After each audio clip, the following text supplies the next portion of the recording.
Welcome to another collective conversation. I'm your host, Mike Brewer, and I am incredibly excited about today's episode because I have a dear, dear friend joining us from JC Hart in Indianapolis, Indiana, Mark Juleen. Mark, welcome to the show. What's up, Mike? So glad we can connect here. It's anytime we catch up, I know it's going to be a good conversation, and obviously, a little quick chat before this gets me kind of pumped up just thinking about it. So good stuff. But appreciate you having me. I'm fired up, man. So recently we threw out an episode with Lisa Trezine. She was the star of the show that episode, but you'd commented that you'd come on the show and we'd talk about some topics that she was unwilling to talk about. So we'll get into those later. But I didn't say this when we were chatting before we hit the record button, but I want to congratulate you. I know you were promoted into the COO role, I believe, correct me if I'm wrong, at JC Hart. And I know you were the VP or SVP of marketing prior to that, but congratulations, man. You absolutely deserve that. And kind of tell us about that. What happened there? Well, I've been, I guess not everybody else knows, but I've been with JC Hart like close to 18 years. I came in as director of marketing, right? And sat with the executive team, and we were a smaller operation at that time. I think we had, that was 2003. We had 8 or 9 properties, less than 2,000 units, it was a small operation, small business. I mean, I think our corporate office had maybe 7 people in it, 8 wow. people. And so, small company. And over the years, as we continue to develop properties and grow, and now we're up to about 6,000 units, we'll be over that. I guess we've got 3 in development, so about close to 6,500, 30 properties. Obviously with that growth comes more people, becomes more layers and roles. And in my marketing role, I guess I became kind of like the catch-all, jack of all trades, like dumping zone for technology, phone systems, software, standard operating procedure, basically anything that required probably like extra work or glue to hold it together. Like I ended up being probably the guy who was like, yeah, I can do that, because part of my personality, I guess, is like I'm not really intimidated by special projects and things. So lo and behold, I guess over then like an 18-year period, when you end up having the IT department, the training department, the marketing department, the software systems department, and then also be the right-hand man for the development division with new branding, floor plan designs, and dealing with again, wearing the gazillion hats. Obviously, I just kind of evolve into, okay, well, I guess all this can work under my umbrella. Let's just call it like an operations umbrella. And the idea, I guess, kind of spawned from like having some silos in some of these areas and having property management kind of like live out over here. And I was like, well, what if all these things that I've been doing and then property management end up being all under this umbrella? And I guess I sold the concept, and now we're here, and I'm trying to keep it going. And so it's kind of a promotion, but I'm not sure if it isn't also just like me beating myself up at this point. So, but I think we've got some great people that have been with us for a really long time too.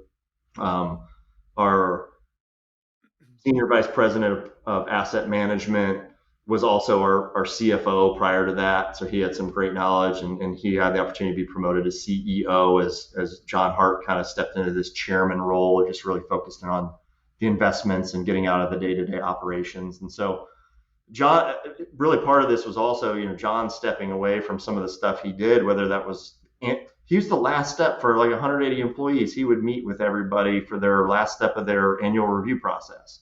He would get involved with like interviews with new hires and things like that, and it's like, wow, well, if that has to fall off his plate, who's going to pick that up along with other things? So Charlie, our CEO, I said, well, hey, you know what? I'll take on the property management side of like those responsibilities. You take on the construction and corporate type side of those responsibilities. We kind of divided and conquered a little bit, taking off that stuff off John's plate, and it's been working out for the last few months at least so far. That So, yeah. So I have a quick question. So there's a little bit of a the dog that caught the car, so to speak, and right. I'm curious. I'm curious what, like, when you become the COO, my imagination tells me there's a little bit of a kind of, to call it a transition period where you're trying to find your lane and this divide and conquer thing. But some of the things that came up in terms of, like, oh my goodness, this is a crazy, I go from managing all these disparate departments but under no real structure, and now you have it all under structure. But I imagine there were a few sort of hiccups in all of that. Can you talk about some of those things and how you overcame them? Sure. I mean, like, I think as I mapped this all out, like what last fall, essentially in my head, I had this kind of idea that um, we had really good people in place, like from a regional management, maintenance, kind of like corporate management standpoint. And so I felt really confident that that was going to be something that could pretty easily transition. And what really for me, the challenges that came in, okay, I had to like backfill positions for like what I had to give up. So you want to talk about like a transit. So like for me, I'm like, okay, I'm not going to have time to maybe do that deep dive analysis anymore on market trends or pricing or something like that. I definitely am going to have to delegate that, right? And then I can't go and coordinate with the leasing training third party anymore, like what that's going to look like. And I'm not going to have time to obviously do some of those website edits and audits and things like that. I did have some people in marketing department doing at the time, but I can't do even the deeper dive probably. I'm probably good for like a monthly meeting on web analytics or something. That's probably gonna be the best I've got. Because as you know, from a property management standpoint, the personnel piece of it alone can suck you in, right? Like Oh, you can blow days doing that. I mean, I kind of blew almost a whole week last week, if you will. I don't want to say blow is probably not but like I spent a significant amount of my hours working with personnel things, whether that was new hire interviews to dealing with, oh gosh, what are we, staffing issues, whatever else, right? Personnel issues. So, but that can suck your time and you don't get to do some of the other things. So I needed people to backfill a lot of that stuff that I felt like I could rely on. And so that to me was like the challenge, but I've always kind of told myself, um, if I could hire people to do stuff that I'm already good at, that makes my job easier too, because they can show yeah. me something and I can quickly be like, yep, I like that. Or you know what, tweak that. The real challenge is hiring the person that does stuff that I don't know how to do, right? So like I'm learning a lot about maintenance right now. I'm learning a lot about how all those expenses work because I've seen all our budgets and I've dove into that stuff at times, but there's definitely a learning curve for me there that's been part of the hiccup. And um, the personnel stuff, like I said, and I'm getting more into that flow of like interviewing people and asking questions and trying to figure out what people are motivated by and intertwining teams and who works better with others. So some of that, but I do feel like I've surrounded myself at this point with a really good set of, directors that can lead the training charge, can lead the marketing charge, I created a new position for a data management person, and that's I think that's going to be a game changing role here. That yeah, looking at budgets and looking at pricing is key, but like being able to do some deeper dive stuff that maybe would take me a really long time to dive into, or I didn't necessarily, or I only did it very surface level, but we can maybe go deeper on some stuff, which would be awesome. So So talk to me about that. I'm deeply interested in this data thing. Game changer is a big phrase. I and if we I don't want to partition out marketing, but I sort of think about this data thing like, I think there are two segments of marketing. There's data, and then there's creative, and data drives creative. And so there's sort of this dichotomy, at least in that area of the business. But talk to me about what you mean by game changing and how you intend to use this sort of data silo of your organization.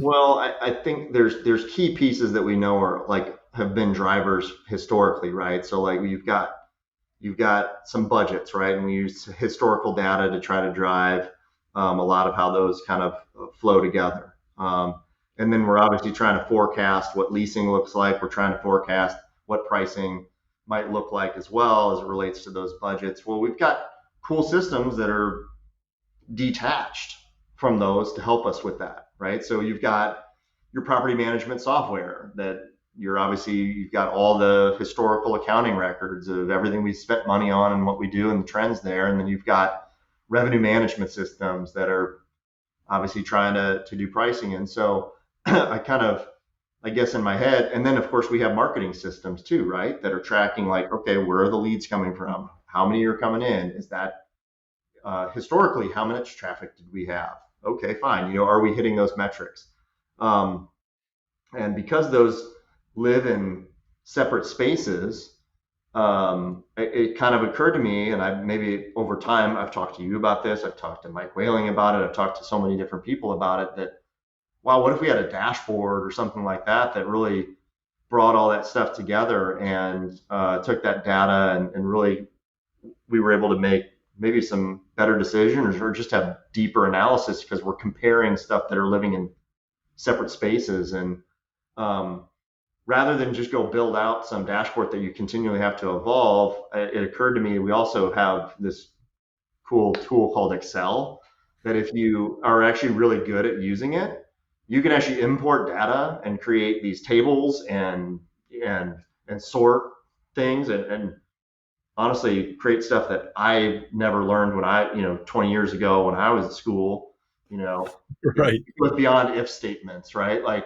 and I'm like, people out there that are really good at this stuff. And I feel like I got lucky in that I got connected and I met somebody through our local tennis facility here that my boys go to, and started just having business conversations with one of the tennis coaches there, and found out he's basically one of these like data analysts for healthcare. And he got me thinking. I'm like, man, I think that could be something we do. And then lo and behold, I actually recruited the hell out of him, and um, and now we're here today. Where not only did that help create the idea of a role by just having those conversations with him, I was actually also able to bring him on board after interviewing a number of people for that role. But Sure. in the end, he ended up being the one that we were able to get, which was awesome. And in my mind, now we can take what I've always kind of trusted that like a revenue management system could do, but nobody's ever told me what the algorithm is, right? Like they won't tell you. Of course, it's because it's proprietary, and that's fine. But it's like, well, what if we're looking at CoStar data over here, and I've got maybe some other data that we're collecting ourselves internally to then what the revenue management system, and what if we discover something else, like the opportunities that we're missing? And so we're taking the deeper dive and not just trusting the system for the system. And on that same note, like, are we forecasting it properly? Like, were you going to forecast 20% rent increases over the last year, Mike? Who's going to do that? No. No, that's a no. That's a hard no. So those are just the things to me. I'm like, not to say that our forecasting models are going to be perfect or our budgeting models are going to be perfect, but we can definitely do better. Maybe we can find the holes a little bit better.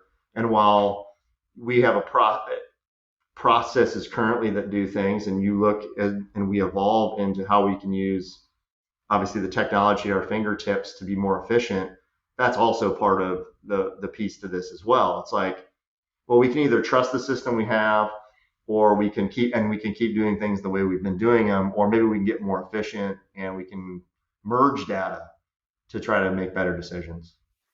Yeah, I love this. It's I've always had, not always, but let's say it's in the last 5 years. My thinking has sort of shifted with lots of things going on in the world. But one of the thoughts that presented was this sort of master algorithm that would completely optimize property management. And to your point, there are all these feeds that are coming in to this, call it an arena, so to speak, where all your data sits, and then it flows into this master algorithm that includes things like team member sentiment, right? Customer sentiment, pricing, certainly as it relates to supply and demand, and all of these little factors, right? And if it all fed into this master algorithm, if your team members are sad one day, you're going to see that play through in leasing results.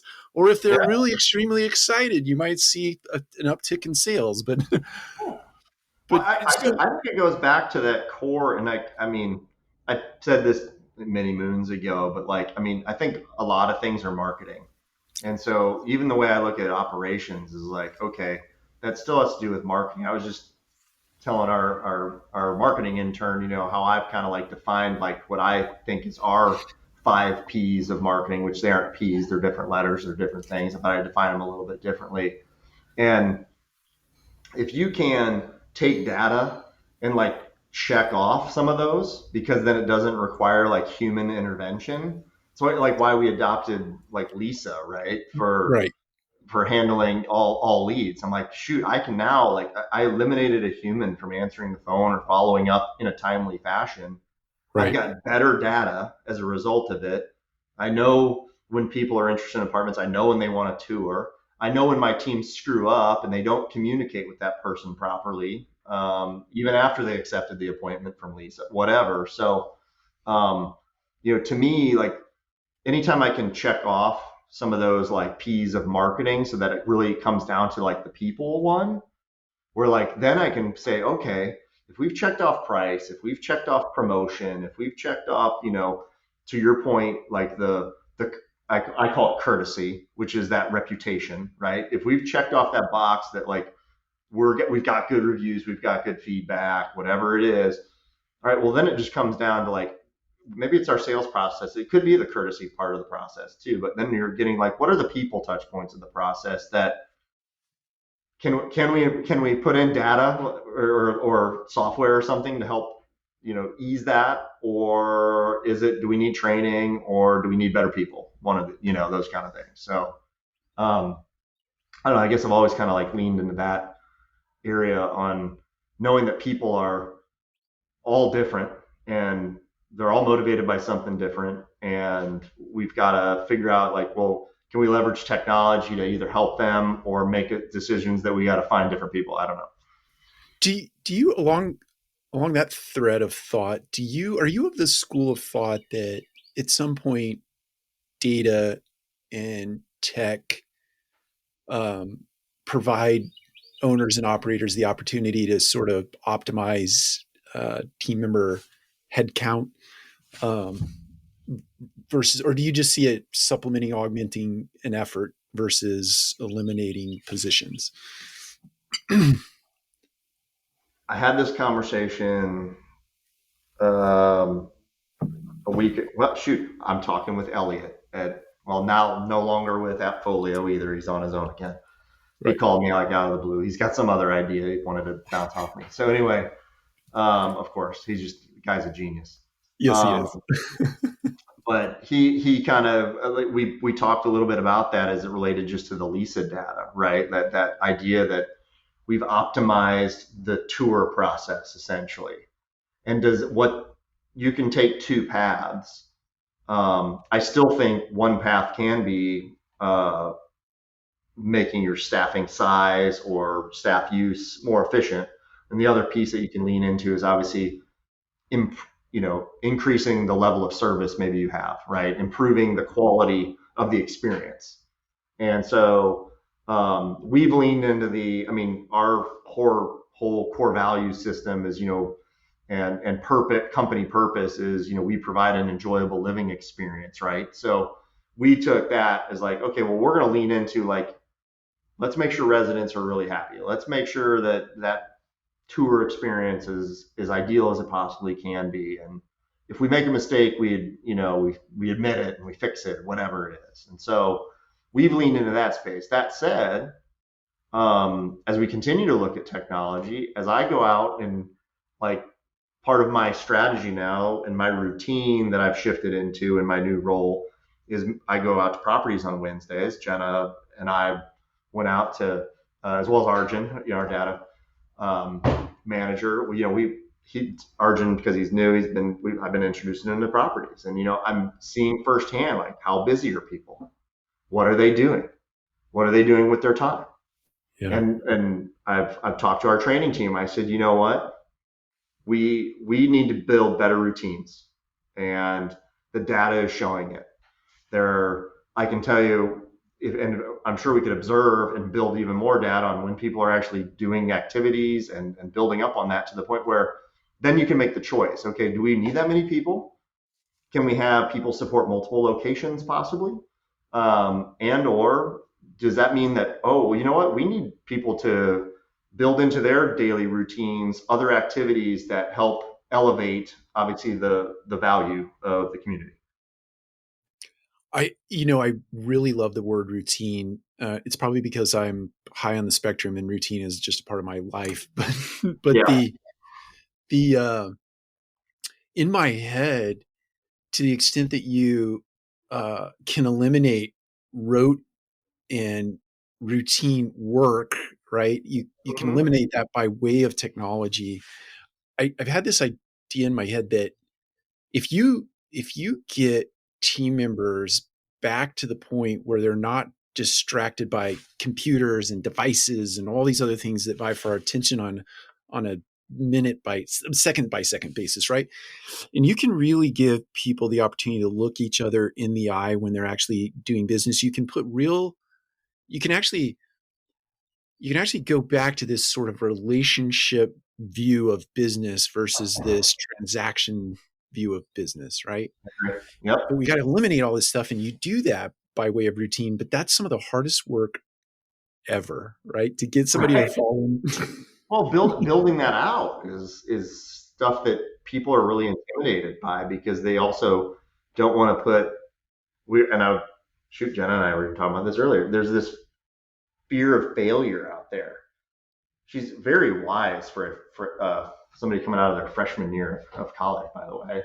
Um, because she recognizes that there's this like fear of failure out there, and so you fear that you're going to put all this time and build up something, and you're like, what if it fails? It's a waste of time, Yeah, right? And it's like, well, but what if you don't do it? It's also a waste of time. yeah, that's right. I think there is that overarching fear of failure, but there also is this sort of, or at least this is my opinion. Your people don't like discipline. They rail against discipline, right? I don't want to be controlled by routine. I don't want to be controlled by discipline.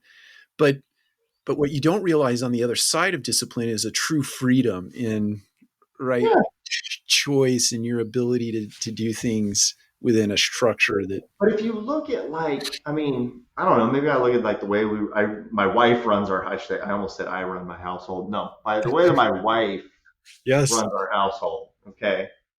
And there's plenty of time to do what you want to do. Hmm.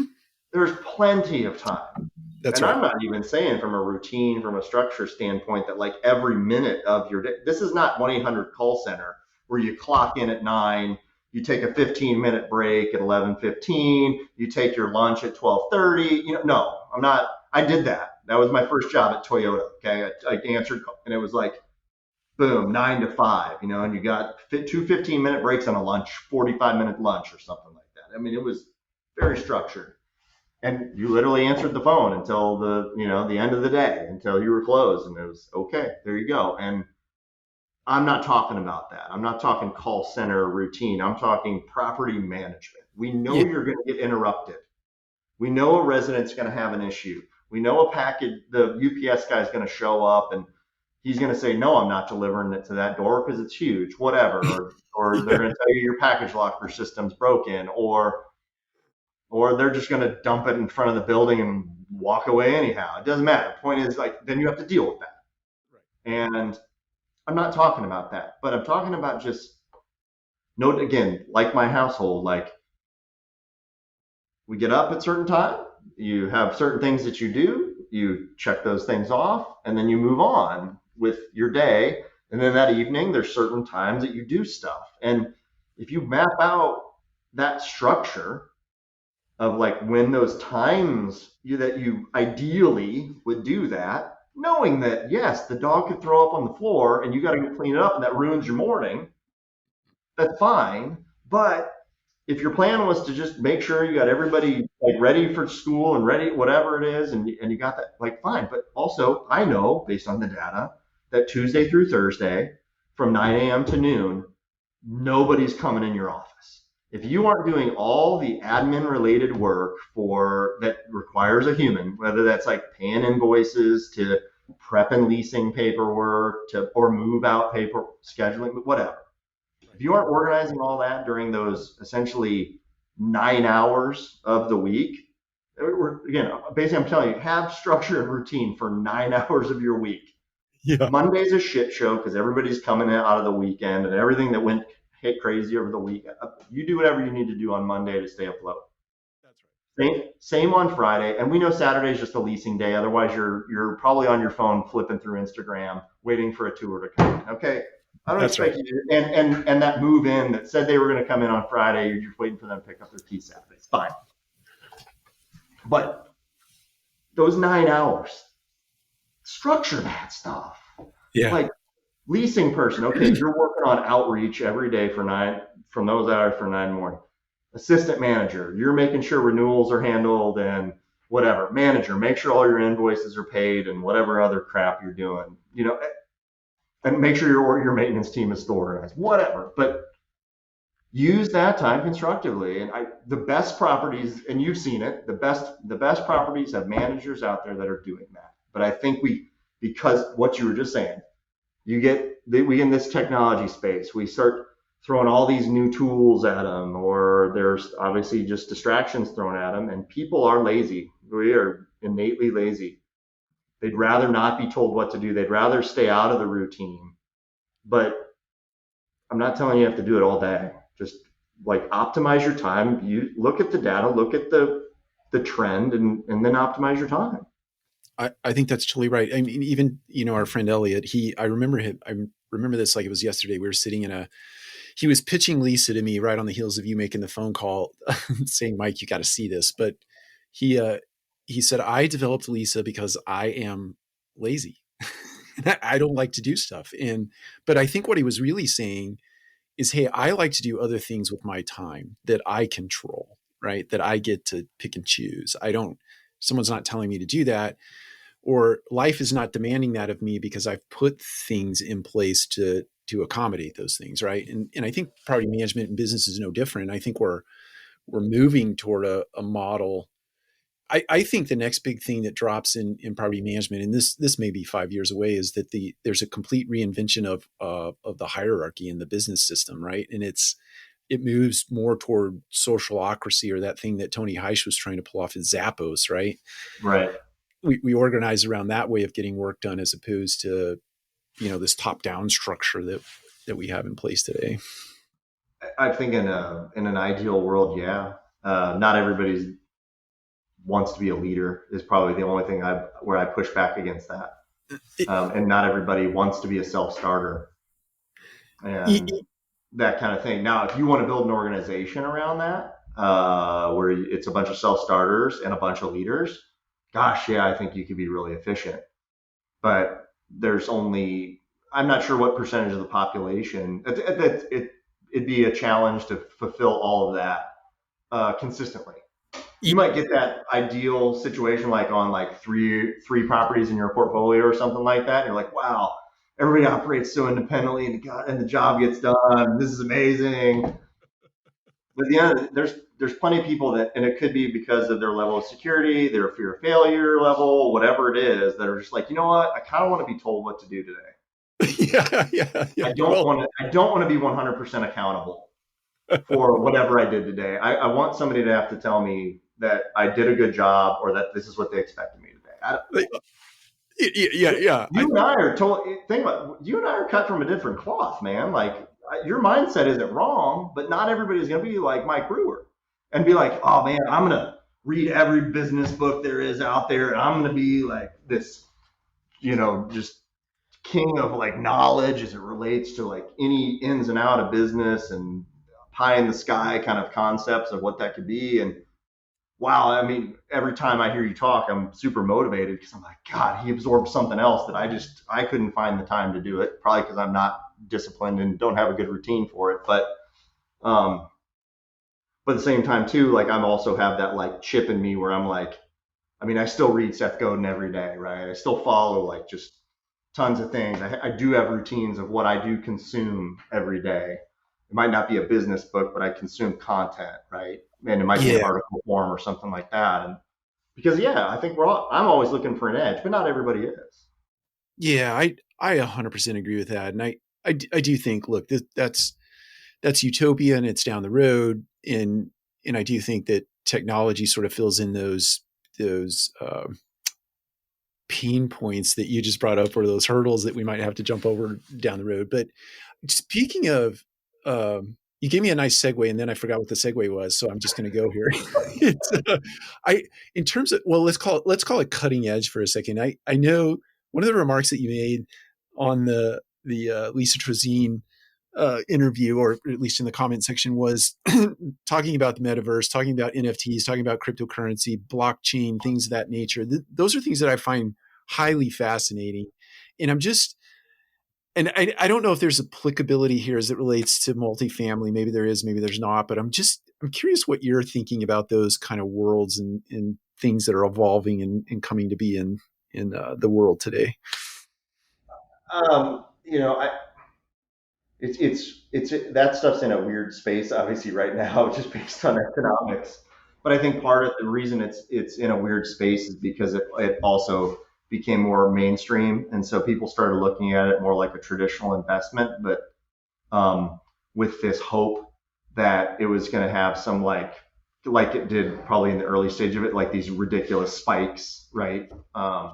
And so I think we're in a weird spot with it right now. I'm still pretty bullish on it because I don't think people really even understand what the blockchain means. They're Yeah, just investing in it because it's trendy, and or they saw somebody else they know get rich off of it quickly. So sure. we're all fools for that, right? Like too many people are looking for some get rich quick scheme, and so that there's that piece to it. And I don't know, I haven't read probably enough to know how many people have lost their ass in this, but I'm hope that most people haven't really lost their butt with half that. But I also am optimistic that things will continue to kind of go back up, no different than any other investment. And the reason being is that because I don't think people understand the blockchain space. And I do think there is a ton of value there in creating, autonomous, essentially systems, right? That can, um, have checks and balances to them that don't require a human, right?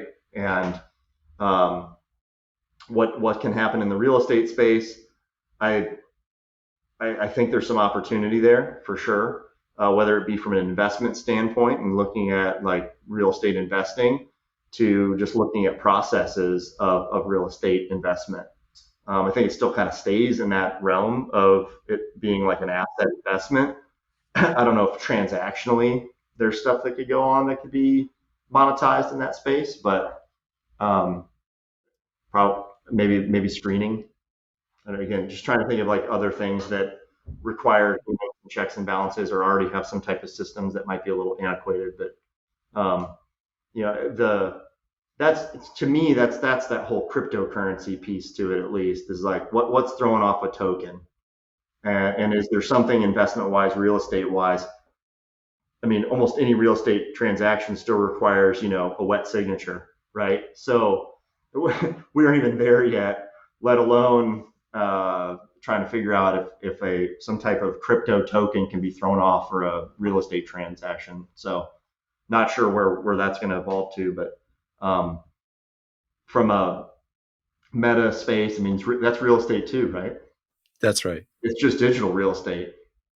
But the problem I have with that space is that it's endless. So it's kind of Yeah, like video. It's kind of I truly think of it like video games. that's Uh, right. That's right. eventually, that game that you played from 1989 or 1992 has little to no value, or it's fractional compared to what it probably was, because like think now you can go buy one system that has every game that Nintendo ever made and it's all on one box and you can play it. Well, Yeah, that game or that cartridge got a value of $40 back in probably 1992, right? You'd go to Toys R Us or Target or Kmart, wherever, and you'd buy that thing for $40. that's Well, right. now that thing it's a fraction of the cost there, right? So that's my problem with the metaverse, is that today the way the games have shifted is like the game is actually free. Yeah, Kind that's of like right. the metaverse is free, but hey, if you want that skin, that by the way doesn't make your character any better, it just makes it look cooler. You're gonna pay $9.99 for that. I'm like, I think of the amount of money my boys have spent on Fortnite and whatever other game to basically like level up or not, I don't know. Um, and to me, that's where the metaverse ends up going, is that you keep getting lost in the next idea. And so what is cool right now, whatever real estate you bought in today's metaverse, if it's not like planet Earth, that's as far as it goes. The Yeah, metaverse doesn't go that far. So I just don't see where that ends up continuing to grow in value like traditional real estate, because somebody can always basically essentially create a new planet. Oh, here's the new digital planet. And it's the better digital planet. And then everybody just it's like sorry, and hey, we're real estate people. It's like the slum that everybody abandons and moves to the suburbs, right? yeah, Like, and then that neighborhood just gets abandoned. Like, you're gonna have abandoned neighborhoods for centuries, decades and decades of abandoned meta neighborhoods. And what are you going to get? You can't sell that. Whatever you invest in it, you're probably not going to sell it because nobody wants it anymore. They're just going to invest in the new one. So I think there's like zero value in buying real estate in the metaverse. I think there's more value in probably creating one, very much like a video game, where you might be able to actually create some type of experience for people that, because they're lazy, they want to waste time, or people want two things. They either want to relax or they want to be entertained. that's right. So people want to be lazy and relax and just rest and chill, or they want to be entertained. That's what people want. And if you can deliver that and earn money off of it, good for you. But don't invest in that. Think that you're going to get much back out. Like, my boys can't sell their skin, all the skins they bought on Fortnite. You can't sell them. Yeah, that's I right. think it's actually against Fortnite's policy to like sell your account. You wanted to like, hey, here's my email address, here's my login. You can. I think it's like against their policy. You can't do it. So there's zero value to it anymore, and that's to me the metaverse. There's gonna be no value, and that I'll go into NFTs. I think the same way. Because they're so infinite. And essentially you can see a copy of it. What I don't understand the idea of why that has any significant value. Yeah, I think you're right. I think, and look, we're super early innings, and I actually talked to Elliot about this, and he had an adverse reaction to my question. Um, but I think the only interesting scenario I see right now is that metaverse that actually mimics the real planet Earth and actually mimics the real buildings that are on or in real planet Earth, and the opportunity to do commerce through the metaverse with some sort of AR VR type Yeah, experience, right? And yeah. so I There's never, there's money to be made in that space. yeah, I just yeah. don't know if it's an investment. Oh, you and I are on the same page as it relates to that for I think you certain. can be entertained by it all day. I mean, there's movies about it, right? What was Yeah. the um, Free Guy? Did you watch that one? Oh yeah, I love Ryan that. Reynolds, right? Yeah. I mean, Yes. that was great. And what's the Ready Player One, right? I mean, that sci-fi view is not that far off, right? Like, I mean, yeah, you can be entertained all day. Right now, kids are doing it 2D. They're starting to do it more in the 3D. I mean, my kids are on the whatever the Facebook thing is, Oculus, right? Oculus. I mean, my 9-year-old's on the Oculus almost daily, playing some gorilla tag or something like that. I'm like, well, what happens when you get your own jungle house? And I don't know, is that a value? Can you sell it? I don't know. I don't know if it's going to go up in value, but you just never know.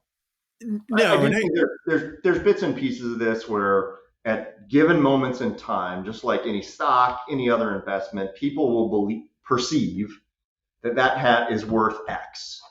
And then, but just like anything else, 10 years from now, that could be worth nothing. Um, yeah, or it could be by some random human, and this is why eBay is amazing, right? Like I bought a bunch of video game characters when that was a thing. right. And I mean, I sold them on eBay as if they were collector items the other like last year, and I was blown away at what people would pay for like basically what I thought was trash. Right. That's right. That's right. So, um, and obviously like things like comic books that are rare, but these are physical items. So I don't know. Do digital items end up being the same way? I'm more skeptical than I am with physical items, but It's because again, I think somebody can create a copy and it's like in the digital space, and then it lowers the value. I think it's I mean, I think this is one of your lead points, and I think this is where I see interest in the future is, when somebody invented paper, they weren't thinking that paper would serve as an instrument to, write the Constitution and be used as toilet paper, right? It's like Right. no one no one knows no one knows yet, right, what this will evolve to be at some point. And just like paper, it could end up being, multi-use for, I don't know, who knows? You dream it up, whatever you Yeah, could dream up. and commoditized at that point, where Right. it's like, okay, everybody has their own thing. But I think that's where the value in, and I read Seth a ton, and he's big on explaining why there's values in niche, right? Yeah. So there's there's still plenty to do in a small space. I mean, there's obviously plenty of hobbyists that still play like board games with little figurines and roll dice and things like that. And it's That's like, right. there was a time and a point where like that was like huge, right? Well, there's That's still right. people that is their form of entertainment. It isn't digital, right? It's like they love to get together and do that, right? Dungeons and Dragons type stuff, right? So um, I think that could be where it's at, and I think if you create that world, if you create that vision, you could make money doing that, investing in it down the as something that you actually own. I don't know if people want your figurines that have been used. I don't know. That's Um, right. but to each their own. Hey, to each their own. I do believe in like the crypto blockchain makes a ton of sense. Yeah. It's a transactional reward for doing something. There is a value to that. There is scarcity to some of those as well, in that they serve a certain purpose to some uh, extent, and there's only so many of those tokens that have been thrown off. Okay, cool. There's value to that. That's why there's probably some investment value to that. Beyond that, I don't know. But lots to go still ahead in that space. And I could be totally wrong, but that's the way I'm looking at it. Yeah. No, I appreciate your perspective. I really do. And maybe pulling it back around to property management, multifamily. I want to sort of end cap here. We're coming up on end of episode, but I've always admired you in your marketing mind, because back in the day when Twitter was coming to be a thing, Facebook was coming to be a thing, and other social media platforms were coming to be a thing. We were all there's sort of a tribe, to speak to that point of a tribe. You, me, Lisa, Mike, Eric Brown, Kate Good, and others. I can remember staying up until 2 or 3 o'clock in the morning talking on Twitter. But what do you see from a marketing bent coming to be that can be applicable to multifamily and be effective to multifamily, even if it's a little bit experimental at this point? What do you see around the bend in that area of multifamily marketing? Oh man, that's a deep one there. Uh, uh, I it's weird for me because I've always felt like we're always battling for attention, right? So, Right. and that's just not, obviously that's Gary's world as well, and Seth as well, and so I'm not going to take that as like original concept for me, but those guys have always talked about attention is the game from a marketing standpoint. And so, from a real estate standpoint, I'm always testing. So, like, that's why we all got on Twitter and Facebook early on and did that. Why I started a YouTube channel, and why I had a blog going, and why I did a podcast for a while. And it was like, okay, can this be a space in which we can capture people's attention? And I did it on my own, obviously, like personal brand account to test that, to think, it's like, okay, well, how would this then apply possibly to obviously multifamily market? And when it when we came around to it, it all depended on your audience and whose attention you're trying to get. And what I found through the social media channels is that it was really challenging. It's at least just through creating content is to capture the attention creatively, Yeah. to get like random people to be like excited about some apartment brand talking about something, right? Yeah. So I'm like, all right, so you have no investment, you have no knowledge of who this is. It's not like Coca-Cola or Budweiser for that matter, whatever, right? Right. It's not a consumer good. So for us to try to think that we're going to be so clever that we're going to create some content that like anybody might want to watch or see, it unrealistic, especially with time and money, right? Like, sure, we could try that. Plus, not that sexy of a product either, right? Right. So when I thought about that, I was like, okay, well, our audience, if we're going to play in this space, whose attention do we already have? And our what we do and what we focus on the resident. We have their attention. They are invested into the brand. They're invested into the product. They know who we are, right? Right. And the message we communicate to them can add value then, right? Whatever we communicate can add value. So we do need to find out what channel they're on, and we need to make sure that we communicate via that channel. And still, hey, email still works. Text message works fantastic. Right. And Instagram, Facebook works for the most part. We're experimenting with some TikTok stuff. I don't know, like where we're at with that. That's more entertainment than it is. Um, we're thinking of that more from like a recruiting standpoint, potentially, how we can leverage that for that space. But to me, that's like just know your audience. And the beauty, I guess, of like Facebook ads and Google ads themselves is that the people that are searching, the people that we don't know, the people that we are trying to get the attention of, I can pay to hyper focus, efforts on those folks. And that's been my marketing angle and my strategy there. So as far as that was a long way to get to your question, which was what's the emerging thing?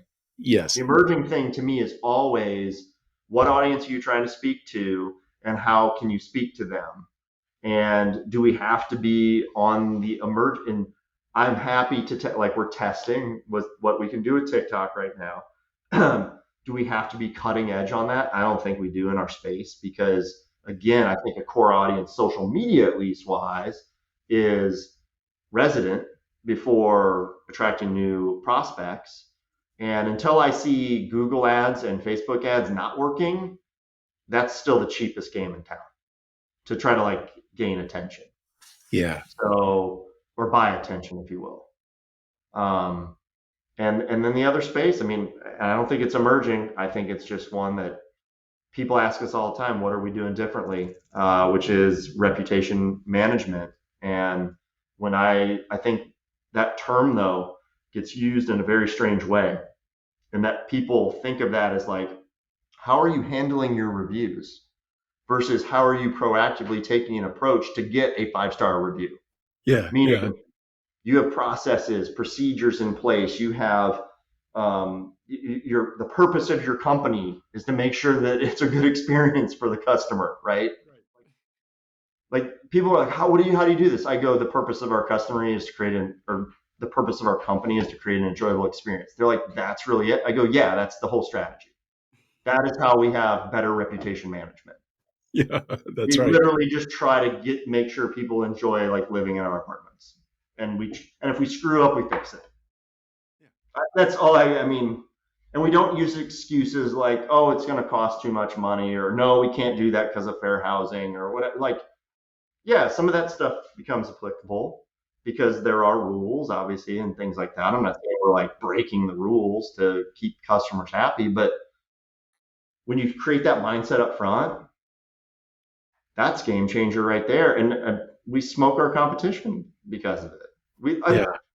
We've gone to conference. People literally come up to us at conference. They're like, what do you guys do differently?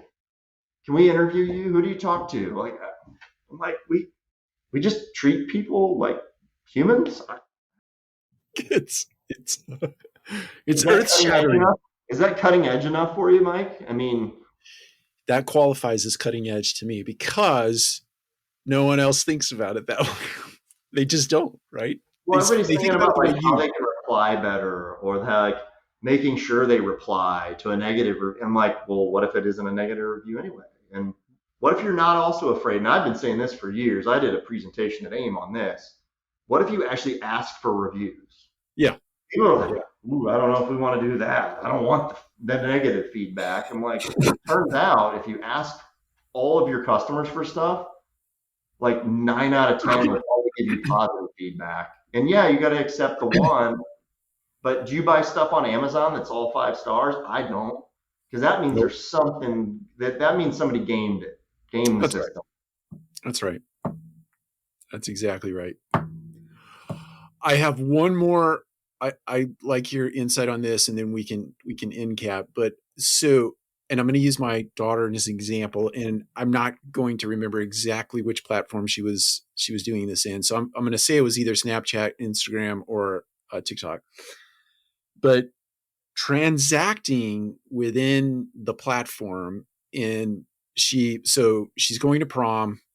She's exposed to 5 different dresses by way of one of these platforms. She actually does the transaction intra-platform, right? And gets all the dresses and then picks the one she wants and then sends the rest back.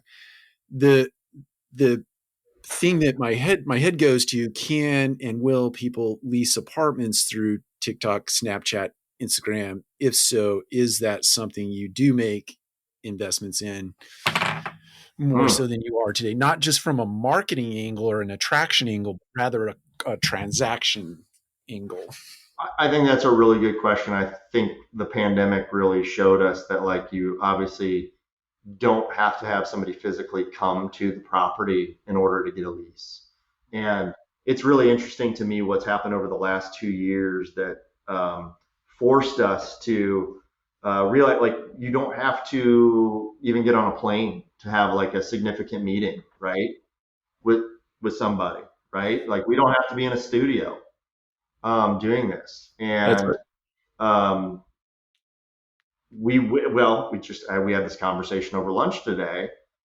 We've got brand new property. We're leasing it like 100% up. It's the one up by Purdue's campus. And next year, this next fall, this next spring, when students or anybody starts coming in to like look in an apartment, and the seasonality of obviously a nearby campus apartment, it's always people moving in the summer, right? So if I don't have anything to show, what do I do? And so our lovely marketing intern, one of her responsibilities over the next 30 days or so is going to be taking the Matterport camera we own and, Yeah. capturing those virtual tours. And, we've invested in the pinwheel map that like shows like, hey, where's the unit in the building? Pop up that 3D floor plan.